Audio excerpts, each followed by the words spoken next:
परिवारातील आदिवासी धोंगडे परिवाराची जमीन अडकली, न्यायासाठी आमरण उपोषण. आदिवासी कुटुंबाच्या जमिनीचा प्रश्न तातडीने सोडवण्याची मागणी, प्रशासनाच्या भूमिकेकडे सर्वांचे लक्ष. नाशिकमधील म्हसरूळ शिवारातील आदिवासी धोंगडे परिवाराच्या मालकीची आदिवासी जमीन विविध प्रशासकीय व कायदेशीर प्रक्रियेत अडकून पडल्याचा आरोप करण्यात आला आहे. या प्रकरणी संबंधित कुटुंबाला न्याय मिळावा आणि त्यांच्या जमिनीबाबतचा प्रश्न तातडीने मार्गी लागावा या मागणीसाठी धोंगडे परिवाराने आमरण उपोषणाचा मार्ग स्वीकारला आहे. धोंगडे परिवाराच्या म्हणण्यानुसार त्यांच्या पूर्वजांच्या मालकीची जमीन असूनही सदर जमिनीबाबत आवश्यक कार्यवाही होत नसल्याने कुटुंबाला मोठ्या अडचणींचा सामना करावा लागत आहे. अनेक वेळा संबंधित प्रशासनाकडे पाठपुरावा करूनही प्रश्न सुटला नसल्याचा आरोप परिवाराकडून करण्यात आला आहे. दत्तू धोंगडे, राहणार म्हसरूळ. काय आम्ही दिंडोरी जकात नाक्यावर आम्ही राहायला आहे. आमचं सगळं तिथं टपऱ्या होत्या. यांनी सगळे मोडतोड केली. प्रवीण लालचंद शाह, राहणार टिळकवाडी. काय त्यांनी 70-80 गुंड आणि 30-40 लेडीज आणून आमच्यावर हल्ला केलेला आहे त्यांनी. आणि एकदा कब्जा काढून गेली महानगरपालिका. त्यांनी लगेच महानगरपालिकेची गाडी असताना लगेच टँकर आणला शहानी. तो टँकर लगेच तिथं उतरवली. ती टपरी लगेच तिथं अतिक्रमण केलं. लगेच तार कंपाऊंड सगळं मारून आणि आम्हाला उचकून दिलं. आणि आम्हाला कुठल्याही परिवाराने साथ नाही दिली, पोलिसांनी साथ नाही दिली. डिपार्टमेंटला आम्ही 112ला फोन लावून 112ने सुद्धा जागेवर येऊन आम्हाला काहीच विचारपूस केलेली नाही. हा, महापालिका अधिकारी लोक होते.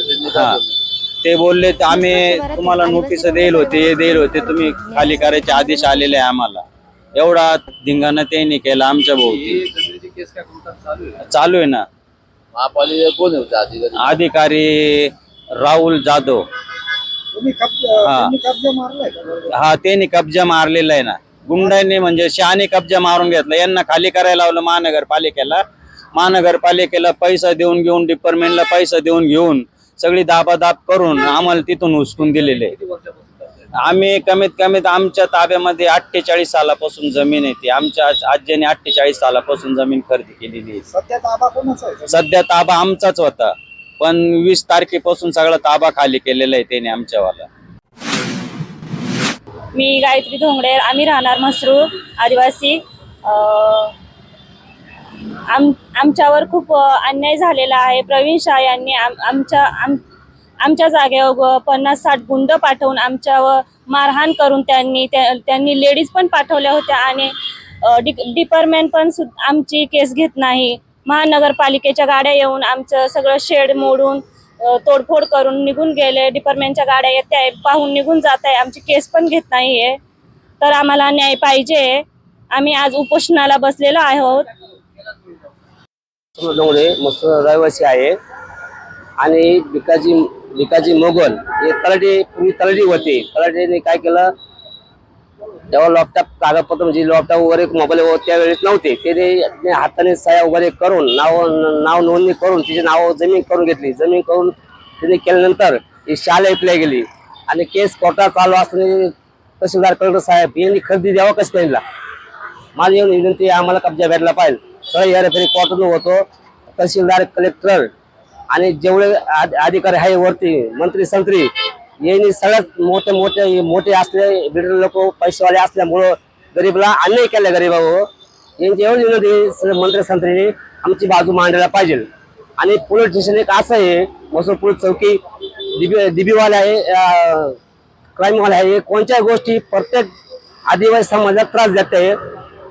आमची केस काय दाखल ते घेते नाही. कोर्टात पोलीस गेल्यानंतर जाऊन आम्ही म्हणलं आमची तक्रार घ्या. आमची तक्रार घेत नाही. ते आम्हाला वरून दमदारी देतात. तुम्हाला काय साहेब होते असं माझ्या पंचवटी पोलिसला नियोजन आहे. याने आमचा पूर्ण सहकार्य करून द्यायला पाहिजे. नाही तर आम्हाला आत्महत्येचा प्रयत्न करावा लागेल. नाही केलं पंचवटी पोलिसांनी आम्हाला पोलीस स्टेशन नगरपालिका दावा टाकायला आम्ही दावा टाकू शकतो. नगरपालिका अतिक्रमण जे साहेब होते त्यांनी सुद्धा आम्हाला अन्याय केलाय. त्यांनी काहीच आम्हाला कागदपत्र दिले नाही. आमचे कागदपत्र सुद्धा चोरी गेले. त्याच्या वरल्या मोठ्या भावाला पुतण्याला यांनी बंद केलं, व्हॅनमध्ये टाकलं. नगरपालिका लोकांनी यांनी आम्हाला कागदपत्राची पिशवी होती, ही पिशवी सुद्धा इसकून ती नाही. आम्हाला त्या कागदपत्र सुद्धा पोस्ट झाले नाही अजून.